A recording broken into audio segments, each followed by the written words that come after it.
Capricorn, let's have a look and see at this kind of connection. What's the potential connection between you and this person? What is it that's bringing the two of you together?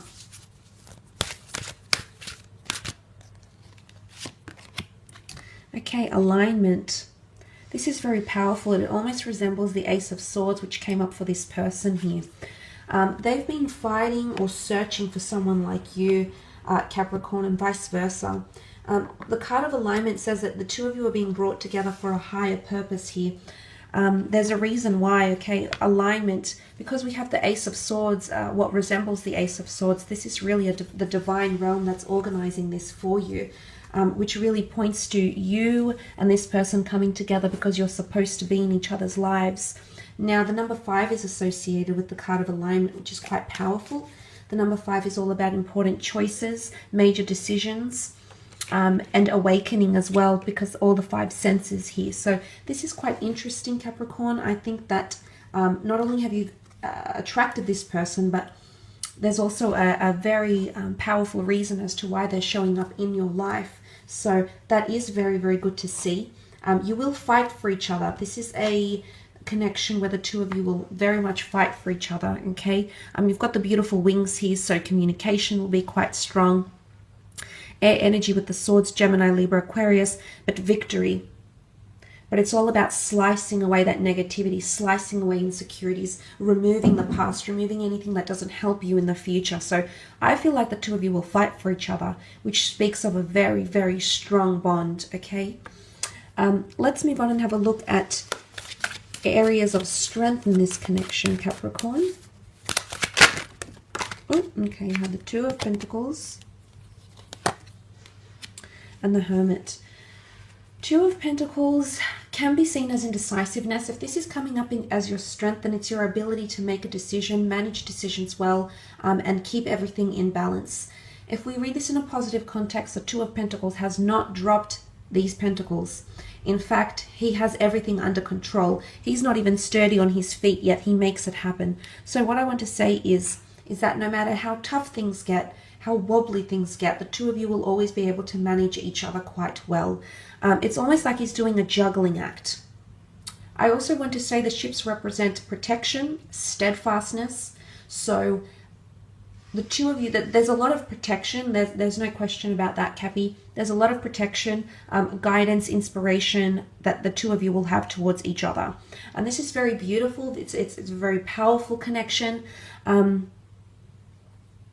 I love that this has come up because I feel like it's your ability to juggle things and manage each other quite well. Emotionally, because of the water, physically, because of the pentacles, the two of you will be able to manage this relationship. And look, there will be things that rock the boat in the relationship, but the fact of the matter is that the two of you will stand there and still juggle it out.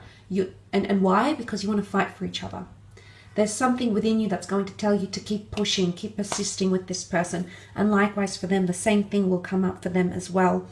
Another one of your strengths is the Hermit. Now, the Hermit seeks perfectionism. But the Virgo is a perfectionist. This is the sign represented by the Hermit here. And this is the sign that's likes to be the most perfectionist with everything he does. He likes to perfect feelings, emotions, words, communications, situations. So you'll strive for perfection, and you'll strive to create the perfect relationship, not only for yourself, but more for your partner, and vice versa. So I love that this has come up as one of your strengths. It's also reflection, meditation, and withdrawal. So I feel like you'll still have independence in your connection. You'll still maintain a sense of identity, Capricorn, and likewise your partner will maintain a sense of identity as well. And this is quite powerful. So I love what this represents. It's also divine guidance here. Guidance because he has the Star of David in his lantern here. The two of you will guide each other. There's also potential for this relationship to develop into older age. So this definitely speaks of long-term commitment here, Capricorn, for a lot of you. But it's being able to reflect and juggle the relationship quite well, okay? And also analyze things. When there's an issue, you'll address it head on. There's no question about this. And the two of you will be able to work through your issues and obstacles in any way you see fit. But it's also interest. the Hermit is very interested in anyone who comes across his path. Why is he there?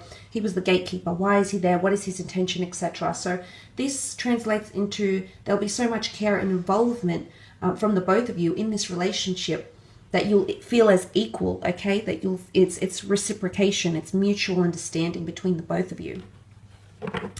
Let's have a look at the other side of the spectrum, though, at your areas of challenge.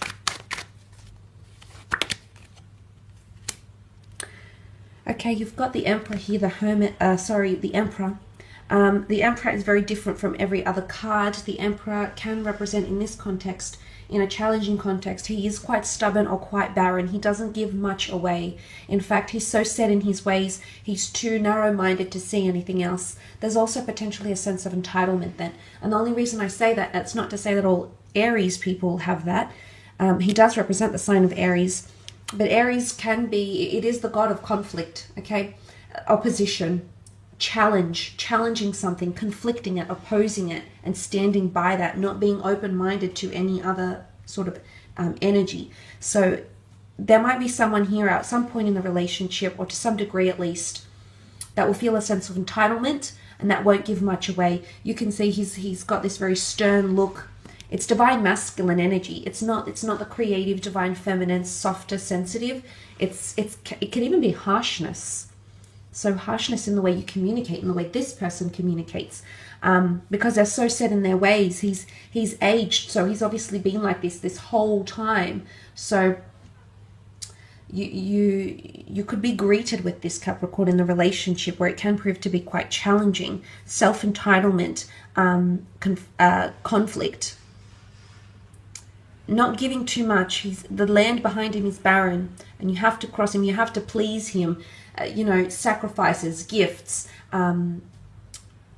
There's things we have to do for the Emperor to appease him. So it really is going above and beyond, and it's not going to be an easy journey. But like I said, fighting for each other could well be worth it. Unforeseen circumstances as well with the Tower card. This is destructive energy. Now this is all fire on this side, and fire is argumentative. Fire escalates very, very quickly. So I'm not sure if one of you will have a short temper, or the way you argue, okay, can be very, very explosive or very intense. There could also be unforeseen circumstances with the Tower card. Now, the Tower card can possibly indicate things that are a little bit taboo as well, okay? The darkness, the phallic symbol of the Tower here. So it can indicate someone being a little bit dishonest, or someone not being truthful. It can also indicate someone's judgment, someone's wrath, okay? Because the thunder here can be analogized to the Greek god Zeus, who was the god of thunder. And it wasn't just, I'm not just comparing it to the Greek mythologies. In the Near Eastern traditions as well, there was a god called Baal, who was also the thunder god, okay? So nonetheless, I see it as a strike of, in this context, the thunder is wrath, okay? It's targeting something because it's done something to the other person. So it can also be translated into spiteful behavior, which can be detrimental to your relationship with the Tower card. That will throw you off, that will cause pain, that will cause conflict, that will cause argumentative energy, because fire is combustion, it's conflagration. So things can become very excessive or explosive very, very quickly. So this is something you're going to have to learn to manage through communication. I spoke about communication and reflection. Maybe it's best that you need time to reflect when you get into those situations with your partner, because if you don't, things will escalate between the two of you very quickly, and it's not going to give you growth because it's barren, okay? I will leave it at that though, Cappy. Thanks so much for tuning in. I hope this reading has been helpful for you.